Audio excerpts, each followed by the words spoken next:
Hey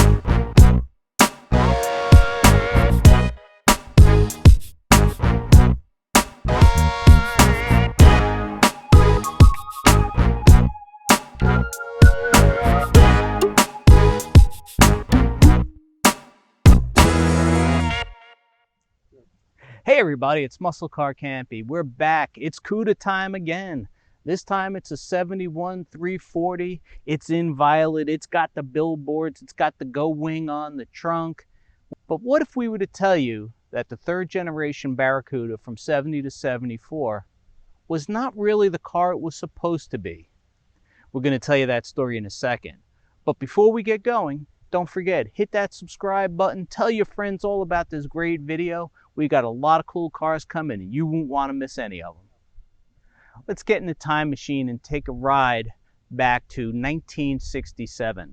The second generation Barracuda had just been introduced, but already Plymouth was thinking about what to do with the third generation for 1970. There was a faction inside of Plymouth that said the car had already gotten a little bit too big. According to Roger Struck, a member of the advanced planning group assigned to the E-body platform, quote, "The original concept was a youth car along the lines of the original Mustang. It was to be neat, quick, light, and nimble. We wanted a package that would appeal to women, period," end quote. This was to be a clean sheet of paper approach. According to Struck, the initial concept was faithful to the pony car formula with size and lines in tune with the early pony car styling themes. A lean machine that approached the philosophy of what a sporty car was. The biggest tires were supposed to be F-Series on a 14-inch rim, and the 383 4-barrel high-performance engine would be the largest power plant available. But the car itself was going to be a lot lighter than the 67 Barracuda. Then the you-know-what hit the fan. When Bob Cahill and upper management learned the new car would not accept the Hemi engine, the entire concept was scrapped and a larger B-body-based pony car was ordered up. According to Struck, the new program was to be a trophy case for the Hemi. The end result was a bigger, heavier car, one that sold in far better numbers in 1970 than 1969, and eventually it became a classic over time. For years, the debate has raged: single headlight grille or dual headlight grille? Muscle Car Campy is a big fan of the 4 headlights on the front of the 71 Barracuda, not to mention the 6 cheese graters in the middle. I just think it's an awesome design. I love the parking lights underneath. Yeah, the 70 was cool. Parking lights are up here. But the one thing the 71 has is those awesome fender grills. They do absolutely nothing except excite you. They look fabulous. They don't release any air from under the hood. They don't do anything, but God, they look good. Also, big time fan of the performance hood, the dual bulge hood. You know, you can argue all day long.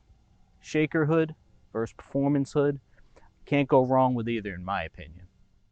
340 came only one way, and that was as a high-performance engine. 10.5 to 1 compression, a 4-barrel carbon, dual exhausts were all standard, as was a stout hydraulic lifter camshaft. As it had been since the beginning, the 340 was rated at 275 horsepower, and it could rev to 6,000 RPM easily. In a lightweight car like a Dart, this was a real monster. The heavier Barracuda went a little bit slower, but it was still a 14-second car from the factory. Unlike a lot of Cudas, this one is built with a lot of options. It has the rally gauges with the 6,400 RPM redline tach. It's got the trip odometer. It's got the clock. It's got everything. It's got, most importantly, it's got air conditioning. Gotta love that. It's got dual outside mirrors. That wasn't a factory option. In fact, this mirror used to be purple. When the owner decided to put a second mirror on the car, he couldn't find out it was purple, so he put matching chrome mirrors on the car. It does have the base vinyl interior, no leather, but I really dig the car. It's got the cool slapstick shifter on the console. Really important, worked great. I had one in my 71 Barracuda. Boom, boom, boom. No shaker hood. It's got the performance hood. We really love the way this car is on the inside, and we can't wait to take it out and go for a ride. All right, we are with owner Russ Lee in a 71 340 Cuda. Lots of options, man. This car is This is not your first E-body though, is it? No. What was your first? The first was a 73 318 two-barrel car when I found it. It was a basket case. It had a 440 fuel injected, loaded heads, high compression, and a manual 5-speed in it when I sold it. So that was no joke of a car when you got rid of it. No, it's a good car. What made you get rid of it? I wanted a 68 Charger, and I found one, and I needed money to put into it to get the Charger working the way I wanted to, so I sold it to work on that better. Now the engine in his car is completely stock, right? It's just a 275 horsepower, wink wink, 340 torque. Yep. And I will say, being a guy who knows a little something about E-bodies, having owned two, this thing feels pretty darn tight. Yeah. One of the reasons I bought it. It's supposed to have the original miles on it. It's got 46,700 right now. Wow. They're original. And I will tell you, I just love looking out over that performance hood out there. It looks so good. Nice little bumps on it. This ride's pretty nice too. It doesn't really feel, you know, like I said, maybe I've just owned not good E-bodies. But this one really, like I said, it feels fairly smooth for a 340 car. When I test drove it before I bought it, I thought it felt like a cream puff, like it's one of those cars that's not really a sports car, it's more like it's a luxury car. Yeah. But smoother than the other Cuda that I used to have. It's got a great ride to this one. I saw you had two fender tags on this car. You have the broadcast sheet. And everything on the car right now is on the fender tags. Everything from the billboards to the hood pins to the color.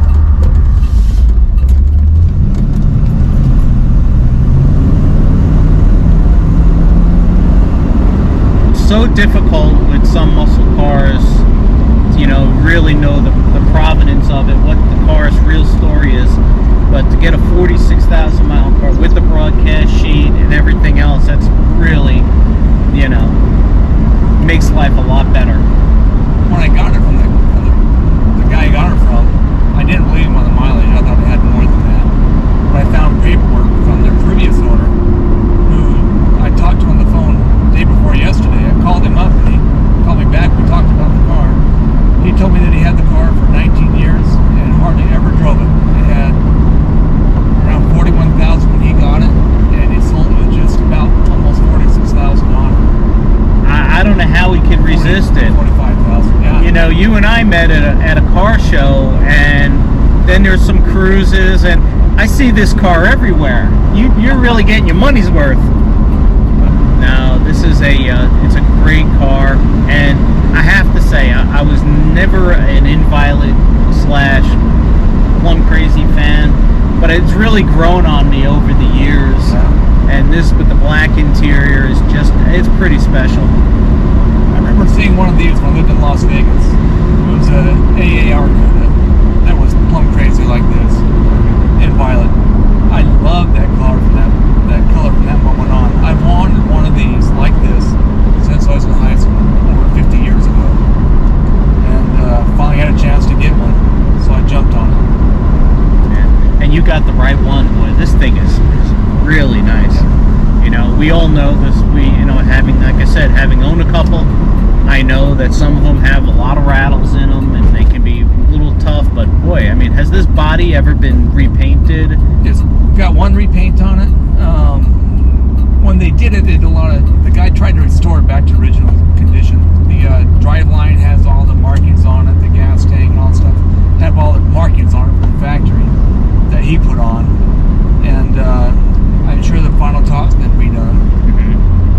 Final top is something that when I was in high school, I didn't like them, but I've grown to where I like them, like you did the purple paint. You look around the inside, the body panels and stuff, they all look brand new. Wow. Or factory. That's fantastic. Well, Paul, I really appreciate you taking me out in this car and letting us feature it on Muscle Car Campy. And see you at the car show. Great, we will. All right, everybody, this is Muscle Car Campy saying see you later. Don't forget, hit the subscribe button, share this link with all your friends.